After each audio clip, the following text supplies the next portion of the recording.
Halo semuanya, Assalamualaikum warahmatullahi wabarakatuh. Kami dari kelompok 6 akan menjelaskan materi tentang desain dua kelompok dalam penelitian eksperimen. Sebelumnya, izinkan saya untuk memperkenalkan anggota kelompok saya. Yang pertama ada Hafid Martunis, ada Muhibban Rifki Kana, ada Nurul Auliana, ada saya sendiri Izati Wanda Panggabean, kemudian ada Siti Fadila. Nah, setelah kalian mengetahui anggota kelompok 6, yuk simak penjelasannya. Nah, yang pertama itu ada pengertian desain dua kelompok. Apa sih desain dua kelompok itu? Jadi desain dua kelompok merupakan desain yang sederhana tetapi telah memenuhi syarat sebagai penelitian eksperimental. Desain dua kelompok merupakan desain yang lebih baik dibandingkan dengan desain satu kelompok karena dimungkinkannya dilakukannya kontrol VS yang lebih banyak, terutama randomisasi, serta adanya kelompok kontrol sebagai pembanding.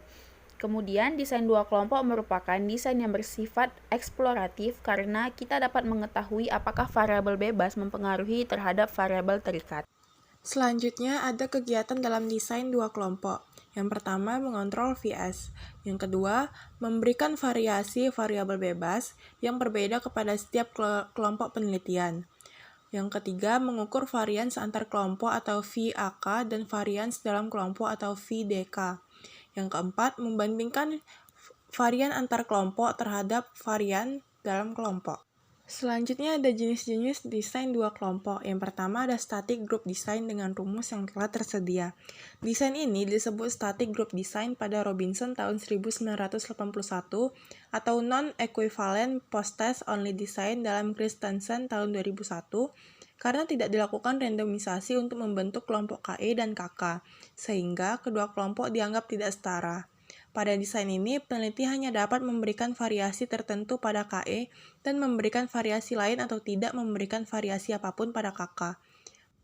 Pengelompokan subjek ke dalam KE dan KK tidak dilakukan melalui randomisasi, tetapi berdasarkan kelompok yang sudah ada. Selanjutnya, saya serahkan ke anggota kelompok yang lain. 2. Non-randomized pretest post-test control design. Desain ini sebenarnya sama dengan desain sebelumnya, static group design, yaitu tidak dilakukannya randomisasi. Karena itu tetap memiliki kelompok kontrol untuk mengontrol maturation. Namun kedua kelompok penelitian tidak setara dalam hal proactive history. Static group atau non-equivalent group ataupun non-randomized group memiliki arti yang sama, yaitu tidak dilakukannya randomisasi untuk membentuk KE dan KK. Yang ketiga itu randomized two group design post-test only. Desain ini adalah desain yang sudah memenuhi syarat dilakukannya penelitian eksperimental karena dilakukannya randomisasi. Desain ini menggunakan prinsip method of difference atau metode pembeda karena desain ini membuat dua kondisi yang berbeda pada dua kelompok penelitian. Artinya ada dua kelompok penelitian telah disiapkan tapi diberikan kondisi yang berbeda pada masing-masing kelompok.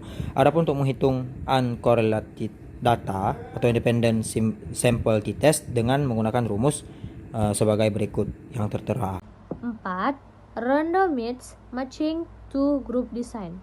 Dari gambar yang kita lihat di atas, desain ini memiliki teknik kontrol tambahan dengan dilakukannya matching. Selain adanya randomisasi, matching merupakan teknik untuk mengontrol karakter subjek yang merupakan VS. Matching dilakukan agar kedua kelompok menjadi setara pada beberapa VS yang diduga dapat mempengaruhi pada VT selain VB. Namun, tidak semua VS dikontrol dengan matching.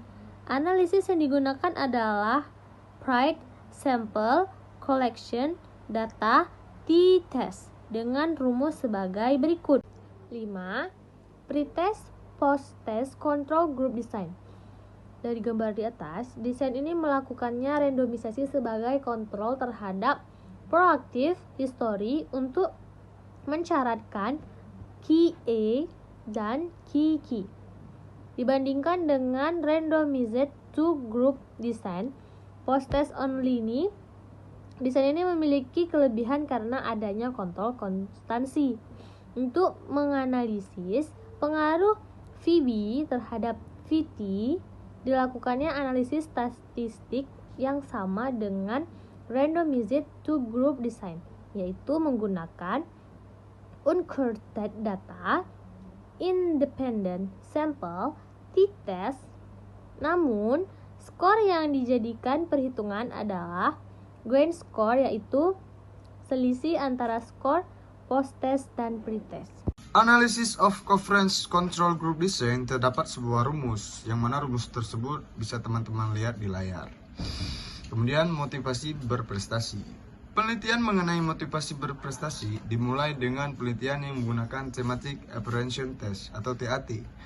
Orang-orang yang termotivasi oleh kebutuhan berprestasi yang tinggi akan menetapkan tujuan dengan standar keberhasilan dan kesempurnaan yang tinggi, namun bersifat realistis.